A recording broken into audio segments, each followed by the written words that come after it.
손흥민은 이번 에버턴과의 경기에서 다시 한번 자신의 가치를 입증했습니다. 토트넘은 구단 역대 최고 이적료로 영입한 도미닉 솔랑키의 부상으로 인해 어려운 상황에 처했지만 이 위기 속에서 손흥민이 진정한 에이스로서의 면모를 발휘했습니다. 경기 내내 손흥민의 슈팅이 시작되면서 팀의 경기력은 눈에 띄게 상승했으며 그가 경기의 흐름을 주도하는 모습을 보여줬습니다.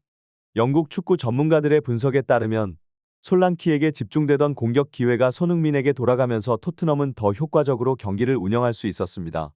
이는 상대 팀을 압도하는 데 큰 역할을 했으며 손흥민 중심의 전술이 팀에 긍정적인 영향을 미쳤다는 평가를 받았습니다. 특히 지난 레스터 시티전에서 손흥민은 비록 공격 포인트를 기록하지 못했지만 경기 내에서 눈에 띄는 활약을 펼쳤습니다. 그는 양팀 최다 드리블 성공, 2번의 빅찬스 메이킹, 그리고 3번의 파이널 서드 패스를 통해 토트넘의 공격을 이끌었습니다. 이러한 활약에도 불구하고 일부 팬들은 혹평을 했지만 실제 경기 내용을 보면 손흥민이 팀의 중심 역할을 수행했다는 점은 분명합니다. 손흥민이 득점왕 출신이라는 높은 기대감이 일부 팬들에게 과도한 비난으로 이어지고 있는 상황입니다. 몇몇 팬들은 그의 현재 기량이 과거의 영광에 불과하다며 심지어 이번 여름 이적 시장에서 매각되어야 한다는 극단적인 주장까지 펼치고 있습니다. 이러한 비판에 대해 축구 전문가들은 한 경기에 공격 포인트가 없다는 이유로 손흥민을 평가절하하는 것은 부당하다고 반박하고 있습니다. 전문가들은 손흥민이 다양한 지표에서 여전히 뛰어난 활약을 펼치고 있으며 토트넘 공격의 핵심 기점 역할을 맡고 있다고 평가합니다. 특히 손흥민의 활약은 단순히 득점으로만 평가할 수 없는 포지션적 기여도가 높다는 것이죠.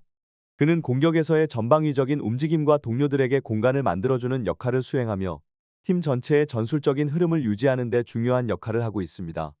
이와 더불어 안제 포스테코글루 감독의 전술 체계에 대한 분석도 눈여겨볼 필요가 있습니다. 포스테코글루 감독은 윙어를 컷백과 크로스 중심으로 활용하는 한편 풀백을 적극적으로 공격에 가담시키는 전략을 구사하고 있습니다. 이러한 전술적 구조에서 손흥민의 슈팅 기회가 제한될 수밖에 없다는 것이 전문가들의 분석입니다. 또한 도미닉 솔랑키의 영입은 팀의 전술적 변화를 불러일으켰습니다. 과거 히샬리송이 부진에도 불구하고 지속적으로 출전 기회를 받았던 것처럼 솔랑키 역시 구단 역사상 최고 이적료로 영입된 선수로서 중요한 역할을 맡게 될 것입니다. 이는 토트넘이 솔랑키를 중심으로 팀을 재건하려는 의도를 반영한 것입니다. 그럼에도 불구하고 손흥민은 여전히 팀의 중요한 축으로 자리하고 있으며 그의 영향력은 단순한 득점 그 이상으로 평가받아야 할 필요가 있습니다. 토트넘의 레전드인 손흥민이 30대에 접어들면서 역할 변화의 압박을 받는다는 전문가들의 의견은 매우 설득력이 있습니다. 과거 득점왕으로서의 명성이 있었던 손흥민에게 이제는 패스 위주의 플레이메이킹이 요구되고 있다는 분석이 나오는 것도 그 맥락에서 이해할 수 있습니다. 하지만 이러한 계획에 예기치 못한 변수가 발생했습니다. 바로 도미닉 솔랑키의 부상이 그것이죠. 솔랑키의 갑작스러운 부상으로 인해 포스테코글루 감독은 고민에 빠졌습니다. 팀의 승리를 위해 과연 검증된 에이스 손흥민을 중심으로 한 전술로 회귀할 것인지 아니면 크로셉스키와 브레넌 존슨 같은 젊은 선수들을 내세워 세대 교체를 앞당길 것인지 선택해야 했습니다. 결국 감독은 손흥민에게 다시 한번 의존할 수밖에 없었습니다. 시즌 개막 첫 홈경기에서 승리가 절실했던 만큼 손흥민 중심의 공격진을 구성하기로 결정했습니다. 손흥민은 이 경기에서 그라운드를 종횡무진 누비며 토트넘의 공격을 이끌었고 그의 경험과 기술이 다시금 빛을 발했습니다. 흥미로운 점은 감독이 솔랑키의 빈자리를 채우기 위해 19세의 신의 공격수 윌슨 오드베리를 과감히 선발 기용한 것입니다. 이는 포스테코글루 감독의 용기 있는 선택으로 젊은 선수들에게 기회를 제공함과 동시에 손흥민의 경험을 활용한 균형 잡힌 전술을 보여줬습니다. 그 외에도 브레넌 존슨과 클로셉스키가 공격진의 나머지 자리를 채웠고 중원에는 제임스 매디슨과 이브 비스마가 포진의 공격의 연결고리 역할을 담당했습니다. 수비 라인에서는 로메로와 반도멘이 중앙 수비를 지켰고 페드로 포로와 우도기가 좌우 풀백으로 출전해 팀의 수비 안정성을 더했습니다. 손흥민은 주로 최전방에 위치해 에버턴의 수비진을 흔드는 역할을 맡았지만 경기 내내 후방과 측면을 오가며 팀의 빌드업에도 적극적으로 가담했습니다. 그의 이러한 다재다능함은 경기 시작 단 3분 만에 빛을 발했습니다. 에버턴이 박스 안에 10명의 수비수를 배치해 밀집 수비를 펼치고 있었지만 손흥민은 날카로운 움직임으로 세컨볼을 획득하며 로메로에게 정확한 패스를 연결해 슈팅 찬스를 만들어냈습니다. 비록 슈팅이 빅포드 골키퍼의 선방에 막혔지만 이 장면은 손흥민의 예리한 킥이 여전히 위협적임을 증명하는 순간이었습니다. 이어 손흥민은 기회를 놓치지 않고 공간이 열리자마자 과감한 중거리 슈팅을 시도했습니다. 그의 슈팅은 수비수의 몸에 맞고 굴절되면서 오히려 더 위협적인 궤적을 그리며 골대를 향해 날아갔습니다. 비록 빅포드가 다시 한번 선방의 득점으로 이어지지 않았지만 이 장면은 경기 흐름에 큰 변화를 가져왔습니다. 중계진들은 손흥민의 강력한 중거리 슈팅이 에버턴의 수비 전술에 큰 영향을 미쳤다고 분석했습니다. 이 슈팅 덕분에 에버턴은 더 이상 박스 안에 수비수 전원을 배치하는 극단적인 수비 전술을 유지할 수 없게 되었죠. 손흥민의 슈팅이야말로 상대 수비진을 흔드는 가장 효과적인 무기라는 점이 다시 한번 입증된 것입니다. 손흥민의 위협적인 중거리 슈팅은 에버턴 수비진의 전술에 직접적인 변화를 가져왔습니다. 에버턴은 손흥민을 더 이상 자유롭게 둘 수 없다고 판단했으며 경기 중계 화면에는 4~5명의 수비수가 손흥민을 집중 마크하는 모습이 포착되었습니다. 이러한 과도한 집중 마크는 토트넘의 다른 선수들에게 공간을 열어주었고 결국 이브 비스마가 그 빈틈을 놓치지 않고 선제골을 기록하게 되었습니다. 손흥민의 영향력은 경기가 진행될수록 더욱 두드러졌습니다. 그는 최전방에서 끊임없이 상대 수비진을 압박하며 에버턴의 빌드업을 방해하는 데 중추적인 역할을 했습니다. 이 전방 압박은 단순히 체력 소모로 끝나는 것이 아닌 상대의 실수를 유도하는 중요한 전략이었습니다. 특히 손흥민은 상대 골키퍼 픽포드를 향한 압박을 멈추지 않았습니다.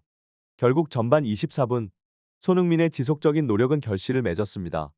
에버턴의 후방 빌드업 상황에서 손흥민의 압박에 당황한 수비수가 백패스를 시도했고 손흥민은 엄청난 스피드로 픽포드를 향해 돌진했습니다. 손흥민의 순간적인 전력 질주에 베테랑 골키퍼 픽포드도 당황했고 손흥민은 결국 그에게서 공을 빼앗아 빈 골대로 추가 득점을 성공시켰습니다. 손흥민의 득점에 대한 중계진들의 감탄은 경기 내내 이어졌습니다. 그들은 손흥민의 끈질김과 성실함, 그리고 빠른 판단력이 완벽하게 조화를 이루며 진정한 월드클래스 공격수의 모습을 보여준 전형적인 예시라고 극찬했습니다. 특히 이번 득점이 단순히 운이 아니라는 점을 강조했죠. 손흥민은 에버턴 수비진의 습관과 패턴을 면밀히 관찰했고 결정적인 순간에 그 약점을 정확히 공략했습니다. 예를 들어 손흥민은 픽포드가 후방 패스를 받을 때 왼발로 터치하는 습관을 정확히 읽어냈고 이 약점을 폭발적인 스피드와 정확한 기술로 공략해 득점으로 연결했습니다. 후반전에서도 손흥민의 활약은 멈추지 않았고 결국 경기의 쐐기를 박는 추가 득점을 기록했습니다. 이 장면은 토트넘의 역습 상황에서 시작되었습니다. 반도벤과 손흥민의 질주가 이어졌고 에버턴 수비진은 반도벤의 속도에 대응하기 위해 그에게 수비를 집중했습니다. 에버턴은 손흥민이 반도벤의 속도를 따라가지 못할 것이라고 오판했지만 손흥민은 이를 뛰어넘어 놀랍게도 반도벤을 추월했습니다. 그는 반도벤의 패스를 받아 침착하게 마무리하며 또 한 번 골망을 흔들었습니다.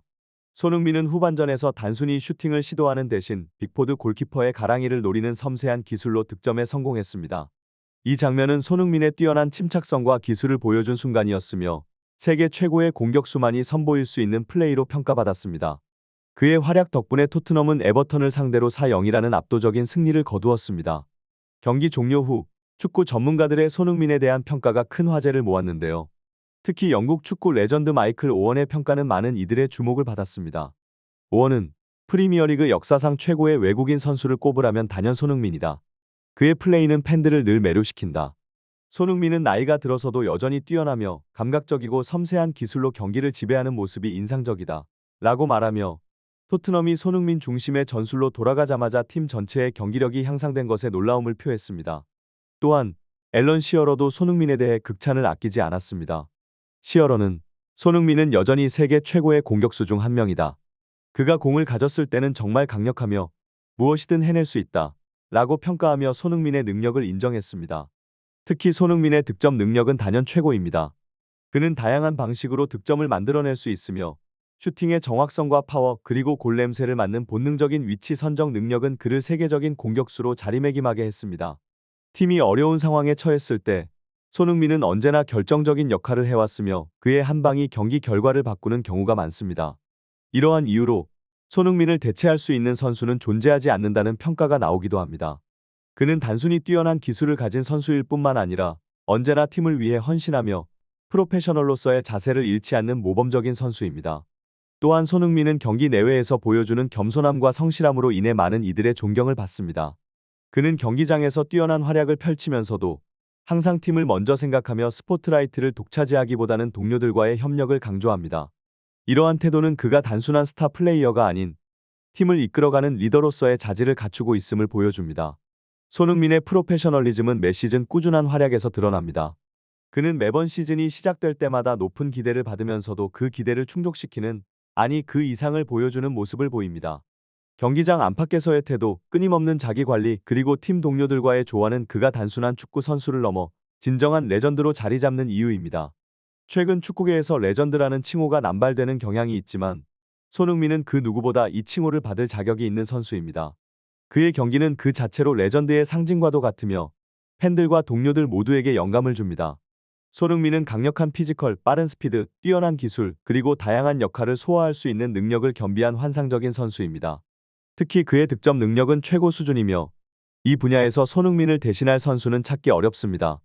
매 시즌 꾸준한 활약을 이어가고 있는 그는 진정한 프로페셔널의 표본으로 레전드라는 칭호가 남발되는 요즘 손흥민만큼 그 칭호에 걸맞은 선수가 없다는 평가를 받고 있습니다. 이상 발빠른 뉴스였습니다. 구독과 좋아요는 영상 제작에 큰 힘이 됩니다. 시청해주셔서 감사합니다.